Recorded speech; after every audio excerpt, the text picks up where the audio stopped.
Hello, my name is Thibaut and we are here on the second channel, yet again with a 2 AM no script video. So get your tea, sit your ass down, plop me on the second monitor, because today's subject, Darkest Dungeon 2. When I first saw Darkest Dungeon 2, I was like super hyped, but then it came out on early access on the Epic Game Store. And I think it was the same thing on the first game, where like it was first a year of early access and then like it came out for real, with like more characters and stuff. So I was like, fuck it, I'll just wait to add it on Steam. I'll wait a year. Obviously, after a year, kind of forgot about it. But then, you know, it came out. I think it was gifted to me. Anyway, loved my time with it. Got really lucky in like 2 runs. And then kind of, you know, it just happens, right? You play other games and you kind of forget about that game. And here we are today, where I got gifted, once again, that's those streamer privileges. I got gifted the DLC with, of course, Reno and the other fucking girl. Who cares? It's the Reno. And I just, you know, I got enthralled by the game yet again and have been having a great time so far. And I've seen some people in my chat and like people online, like especially on Reddit, have been comparing the first game to the second game, and people, you know, liking the first game over the second game. Now, honestly, if you look at it objectively, it's pretty impossible to compare the 2 games because they are completely different games. Here's the funny thing: I didn't want to actually make a video about this. I was like, yeah, it's just Darkest Dungeon 2. It's cool, right? Doesn't matter. But then I was playing the game and I was like, you know, doing team building, looking stuff up to make good teams because I felt like that's where, because I wasn't like succeeding at my runs. Like, okay, no, I gotta make a better team. There's no synergy. Like, what do I do? And while I was looking at like those videos, I realized that like the Plague Doctor has such a good ability, and it's like the AoE attack. So you hit the 2 people in the back with Blight. That's the move, right? And I was like, bro, you have to take this move like every time. Like I cannot imagine like, you know, just getting through the game without that move. It's insane. Especially as the Alchemist variation, because then your Blight it removes like reduction, so it will always Blight basically. And so it's great at like removing tokens in the back and applying Blight. So like it's so good. It's so, and I was like, bro, I was like baffled by like, bro, there's this. I think the Occultist has like one of those moves as well, but it just does like raw damage in the back, so it can get like fucked over by tokens. And I was like, bro, I gotta talk about this. So yeah, here we are. I'm not gonna talk about the fucking Plague Doctor's stupid, like, what is it called? I don't know what it's called. I'm not gonna talk about that, don't worry. I just wanted you to know that is the reason that I turned on the camera today. It's like, this move, what the fuck? Also, I'm sorry for the weird aspect ratio. It's like a stream thing, right? To make my camera take up less space. I don't like change the settings just for the recording. So just imagine it's the fucking 1980s, I don't know. So let me quickly go over what I think about the second game, and then, you know, we'll end with the comparison with the first game. So when the second game was revealed, I think we all had the same exact reaction, which is, yeah, damn, that is gorgeous. The first game had its very own, very distinct art styles, like, oh my god, like, that is Darkest Dungeon right there. And then for the second game, they kept that, but they went like 3D with it. You know, like the hand-painted textural 3D model. And it looks amazing. It looks so good. And because of the 3D aspect, they can do like way more different things, like with the perspective and stuff. And like, for example, like, especially like the first part, where you make your team, or like you choose your act and stuff. Those things coming at you, like the first house, like where you choose your act. Oh, it's gorgeous, dude. Every time I see the house, I'm like, damn. That house just gets me hyped to go through the game. It looks so gorgeous. I kind of wish they, like with DLC, they would release like 1 new character and like 1 new area or something, because the areas are just so gorgeous and so cool to like go through. I hope they release more maps, dude. I hope. So there's that, but then of course there's the reveal that it's not actually this building. What do you call what the fuck would you call the first game? RPG? Like I don't even know how to describe that first game. But basically it became a roguelike. Now it's a roguelike. So I get my hands on the game, and the first thing I notice, of course, the graphics. Little graphics over here, nice.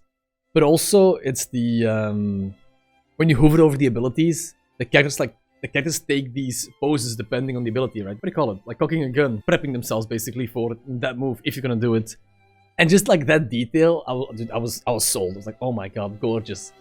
it's kind of funny because when I played Honkai Star Rail, they do the same thing. It's kind of anime Darkest Dungeon in a way, and I was like, oh my god, look, they did the Darkest Dungeon thing. Oh my god!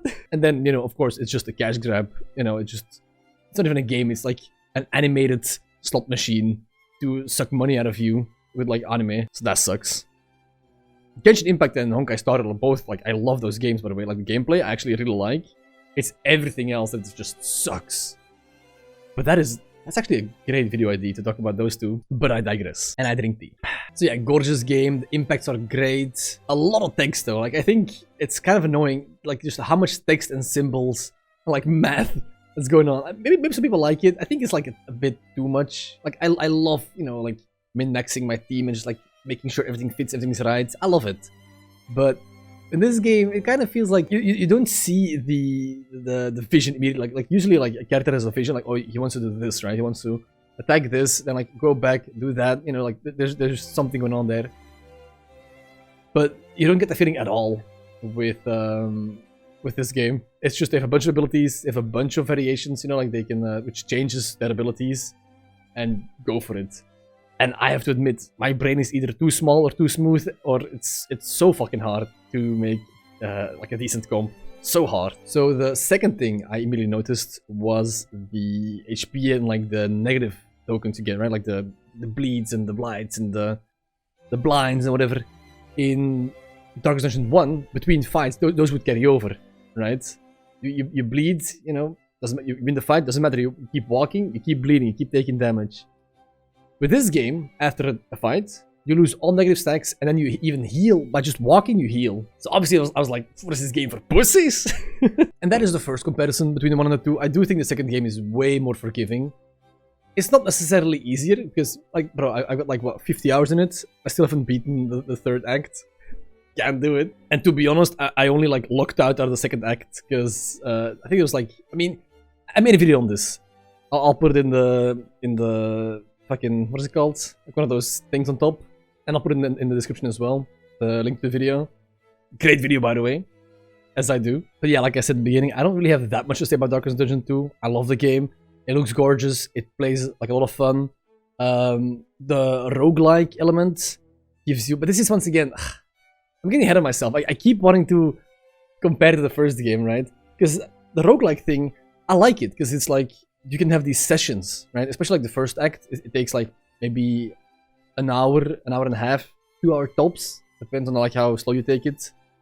And you can just do like, it's like one sit, like one gaming session, or just do like one run. It's nice. Like maybe you can do like one area. You don't have much time, you got school, you got work, whatever. You can do like one area, like one chapter. You go to the inn. Nice, that was fun. Great. Pick it up next the next day. I like that. Because in the first game, I guess we should start comparing now. Fuck it. In the first game, it was like one big mission, right? You could do like the dungeons, right? You could do like dungeon. But like every character, you would like level, I'm assuming you know this, like every character would be there from like level 0 to level 1,000,000. I never got there. I never got to like the higher level. I don't know what the highest level is. But basically, if you would take a break and you would come back, you was like, oh my god, like I don't know anything. Like all my characters have been leveled, have been progressed. Like what are my items? What my guys do? What was I doing? What was my plan here? Was I saving up for something? That stuff, right? It's typical, like getting back to a story game that like you haven't played in a while. It's not a story game, but you get my point.